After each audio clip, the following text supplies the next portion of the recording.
Greetings and salutations. Thank you for clicking on this video. This is a first impressions video talking about OS Loki, which was just released a couple of days ago.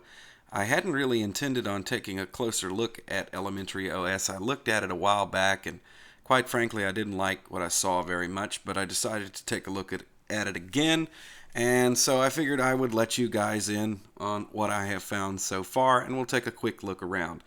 elementaryOS is based on Ubuntu 16.04. This is the latest version, and beyond that I don't know a great deal about it, so we're going to discover it together. So I have installed it in a virtual machine, and to my surprise it installed very nicely in the virtual machine. And not only that, it seems to have the guest editions already installed. Also, all the build essentials are already here, which is nice. This is the Pantheon desktop, and this is unique to elementaryOS, and it is very simplistic. So let us take a quick look around here. First of all, we have our applications up here. This is something that looks and kind of acts like GNOME 3 because there are some GNOME 3 elements in here. So here are some applications. This is your applications folder. I've added a bunch of apps to this. So for instance, you don't get Firefox, and you're not going to get GDebi package installer. It's not going to be there. I put that in there just so I could work with the system. And then we have a calendar here. And then over here we've got volume. Got the networks. Battery.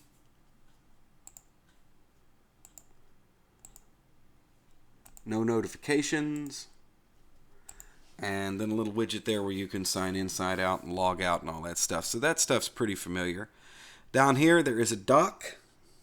First thing that we have on the dock is the multitasking view. So if you have more than one desktop open here, you can switch between desktops. All kinds of stuff like that. Also, if I had more than one application open, then I think we would see that down there. So the web browser that this ships with is Epiphany, which I'm not particularly thrilled about, to tell you the truth. Epiphany is a browser that's developed by GNOME, and it is very basic, and as far as I know, there's no way to import bookmarks from Google Chrome or Firefox or whatever you might be using. They used to ship elementaryOS with Midori, but they have decided to use Epiphany for whatever reason. Then we have an application that is called Mail. And Mail is the Geary Mail client. Now, I used to love the Geary Mail client. I used to run it all the time. However, I switched to Thunderbird when my mail needs got more complicated. And the thing about this is I tried to actually hook this up so that I would be able to play with it, because this is a fork of Geary that Elementary is doing themselves. However, I could not get it to connect to my Google account at all. And when I logged into Gmail to see what was going on, I had a notification from Gmail that said that they had detected a login from a less secure app. So I don't know what the deal is with that. I know that with Geary, there was a problem with certain mail services not letting it hook up. And we have a calendar application here on the desktop.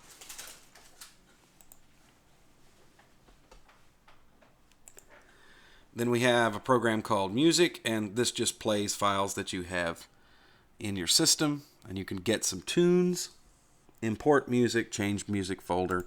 So this is a virtual machine, so there's no music in here. Then we have videos, which is a program that plays videos, but we don't have any videos in here. And then we have a Photos app. No photos in here either, but there it is. System settings. There's not much to system settings in elementaryOS. This is very simplistic. However, they have a pretty nice little tool here that will allow you to choose your web browser. So I'm going to change mine over to Firefox because I installed Firefox and I don't particularly like Epiphany. And so you can choose your basic applications. That's groovy. Then we have desktop. You can choose your background and you can do your dock. You can do your hot corners. We've got languages here, notifications. They got a pretty cool notification system that they're working on. So you can go here and actually change things about that, which is cool. Now, I haven't gotten into that yet, but I did notice that it was different. We have security and privacy here, settings that have to go along with that. Color for your monitor, you can change your displays. Keyboards here, you can change things about your keyboard, and of course you can set up shortcuts. That's groovy. Mouse and touchpad. We have the power manager here, which is quite simple. Printers. Let's look at the sound application, see what it looks like. It's pretty straightforward stuff here. All very basic, all very straightforward. You can configure a Wacom tablet. We got Bluetooth, network, online accounts, and sharing. Let's see what sharing opens up here. It don't seem to be opening up nothing. Not doing anything at all. Oh, there we go. Okay. Well, the entire app seemed to crash. Let's open that back up and see what happens. Try that one more time. Well, the app crashes when I click on sharing. Don't know what's up with that. That's interesting. Then we have About Elementary. We got date and time. Parental control. Universal access, which is what I had to use to make the font bigger. They really don't allow you to scale the fonts, but you can choose larger. You can also choose a high contrast theme. By the way, the dark theme that you're seeing, it doesn't come with elementaryOS, and it doesn't seem to me that they have a place in there where you can modify themes. Maybe I haven't found it yet, but it ain't there. You get sort of a brighter theme.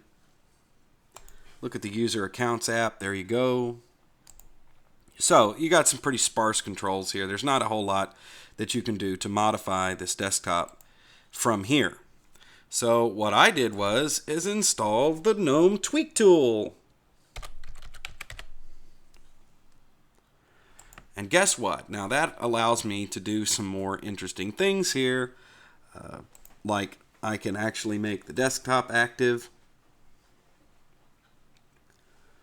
Or that might not work. They may have that completely disabled in Elementary. Not really sure.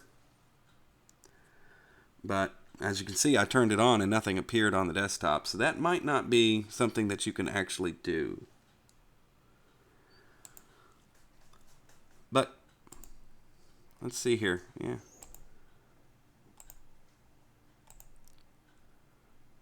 Nope. Maybe if we log out and log in.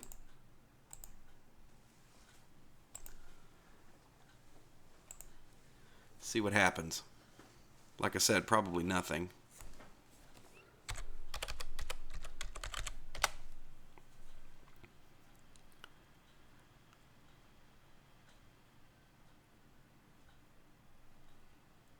No, I didn't get any desktop icons appearing.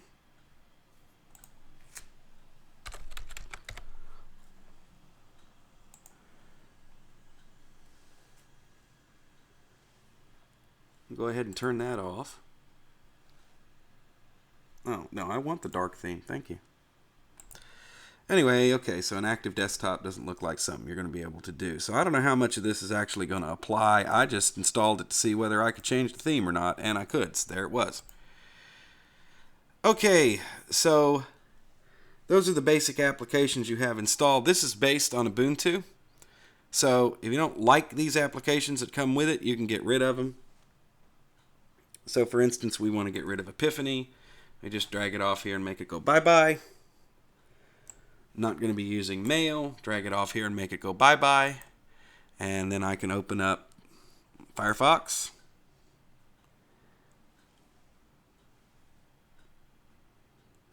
Here comes Firefox.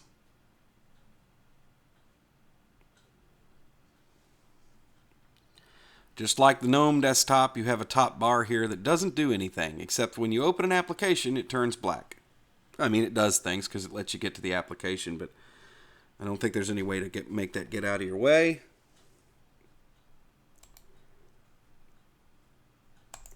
So I choose Keep in Dock. There goes. And I can do the same thing with Thunderbird Mail.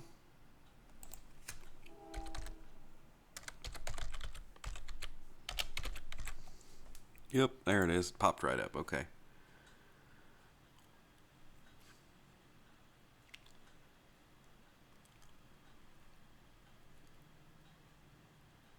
And it's taking quite a while for Thunderbird to load, and not only that, I hear the fans in the computer spinning up, so it's working the processor pretty hard. And that told me I got mail. I have my Thunderbird set up to tell me when I get mail. Like it's the old AOL, you got mail. Isn't it cool? I like it. Okay, so I was able to swap those out, and I was able to go into system settings and change the applications. So that's pretty cool. All right, we have a camera application. I installed GNOME disks so I could have access to that. We have mail. We have screenshot. We've got Scratch, which I'm assuming is a text editor. Let's take a look at that. Very basic looking text editor.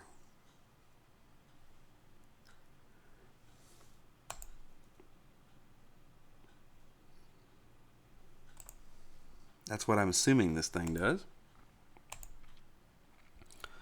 See, all you elementary guys are out there watching the video going, look at this idiot, he doesn't know nothing about this. I installed Synaptic Package Manager. Simple Scan comes by default. That's nice. A terminal application. Terminal's actually pretty cool. I like it. So this is what your terminal looks like. Let's see how much memory this thing's sucking up. Not bad. We've swapped out about 130 megabytes of stuff, and we got 429 megabytes taken up in physical memory.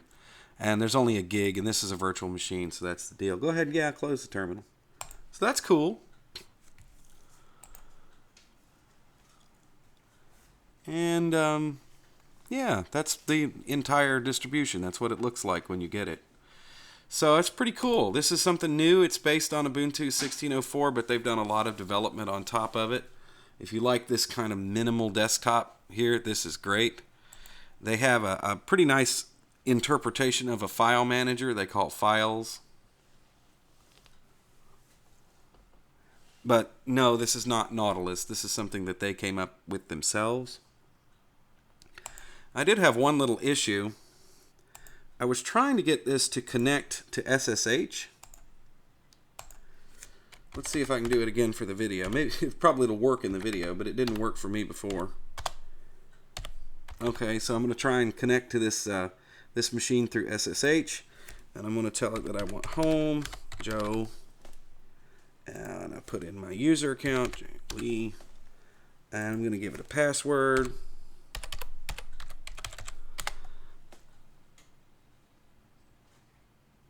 Unable to mount to folder. I've had that error every time I've tried to do that, and I don't know why. That works fine in every other application.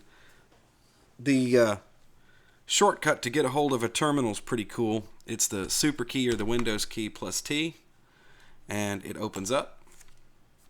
So just to prove that SSH works,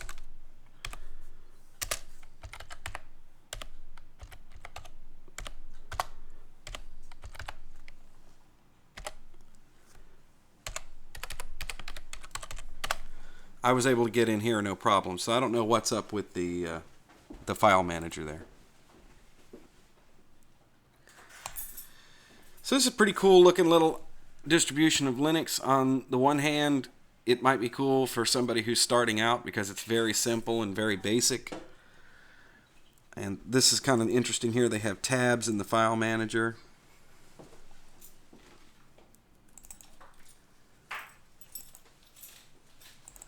when you first boot it up, it does not actually have a desktop folder, which is kind of, I created that at some point because this desktop is completely inactive. At least I think it is. Yep, it's totally inactive. No right click, no center click, nothing does anything. So maybe I created the desktop folder when I was goofing around trying to see if I could get an active desktop. So anyway, that's what it is. It's elementaryOS. It's Loki. It's new. You can check it out on their webpage. And as far as their webpage is concerned, they do ask for a donation if you download. They suggest an amount, but you don't have to give them a particular amount. You can just type a 0 in there if you're just testing it out. But if you download this and you like it, you might want to give them a little bit of a donation. I always encourage donating to open source projects. I know that some of the remarks that the elementary folks have made as far as funding open source projects are concerned have ruffled some feathers out there. I'm not going to get into that topic. I was just throwing it up there, gang. So this is not a political review of the elementaryOS project. We're just looking at it. And I guess, like I said, if you're looking for something very simple and very basic, like you're going to run this on a laptop, or even if you're an advanced user and you want something simple to start with that you don't really have to think about too much, this is a pretty cool tool. This is a nice little distribution of Linux. Now, whether this could be my daily driver, I don't know. First of all, I know for a fact it won't run on my present hardware because pretty much everything based on Ubuntu 16.04 doesn't run well on this machine. I do like the look of it, and I'm wondering if this might not be an alternative for my kid's computer to run on. Just something super simple. Of course, it would take a lot of tweaking and setting up to get that to work because they're not going to be wanting to use, they're going to want their Google Chrome, they're going to want their games, all that stuff. Oh, before we leave, let's go ahead and take a look at one little cool little application here.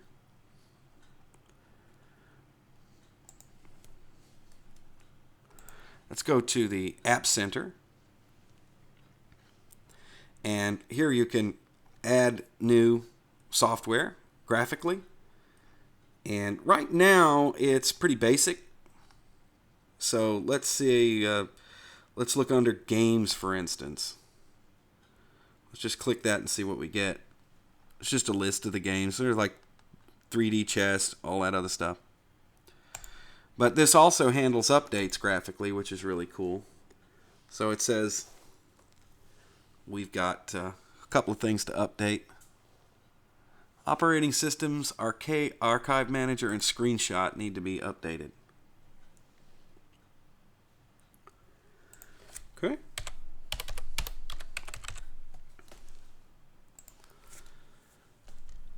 Let's see how this goes. It looks good, and then it gives you a list of everything that is up to date. So this is all the installed software on the system, which makes me wonder something real quick. Hold on, let's let this do its update. I know these videos, I always start out thinking I'm going to talk for 10 minutes, and then I get in here and start playing around with these things, and I start going, wait a minute, what happens if I do this, and what happens if I do that, you know? It puts them in a queue and does them one at a time there. Nice. I kind of like that. This is real straight up, straightforward. Yeah, there you go. And now it's giving me a list of everything that's up to date. So what if I come down here? See, I know I'm not going to use this mail program. There's just no way. Yes, that's what I wanted to see. Uninstall. So that'll give you a list of everything that's on the machine and allow you to remove it. I like that. That's cool. Now, it's early days on this. This is something new that they have. This app, what are they calling it? App Center? But it's really cool. I like this. Very simple, very straightforward. Yes, this would be a very nice thing on my kid's computer. I may be giving this a whirl and seeing how it goes. That is, if I can get the drivers for the Wi-Fi. That's another downside in here, is there's no driver manager. There's no place where you can go and get a driver. So what you'd have to do is, first of all, you'd have to know what driver you wanted. I installed Synaptic just because everything that I use that's Debian or Ubuntu based, I want Synaptic on.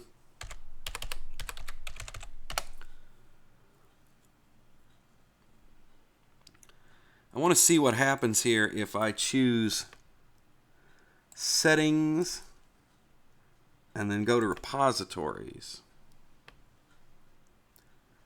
Just opens up the basic repositories.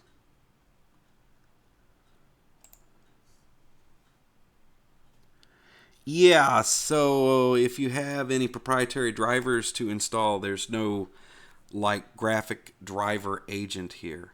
So maybe they're relying on it doing it automatically. I'm not really sure, but how's that going to work for Wi-Fi drivers? I don't know. If it doesn't have the Wi-Fi drivers up front, then it's not going to be able to go out to the internet and find them unless they're already here somewhere. Let me see something else too. Let's see what's in here.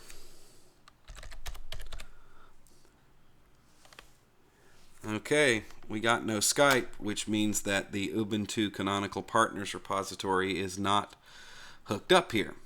So that would be something that you would have to do yourself. Now you can use PPAs, and but there's no place here. I installed Synaptic, but there's no place here to manage a PPA. I don't see that. I don't see anywhere in the system someplace where you can go in and do this. Maybe it's under that little applications app we looked at. So let's go back here and take a look. Go to System Settings.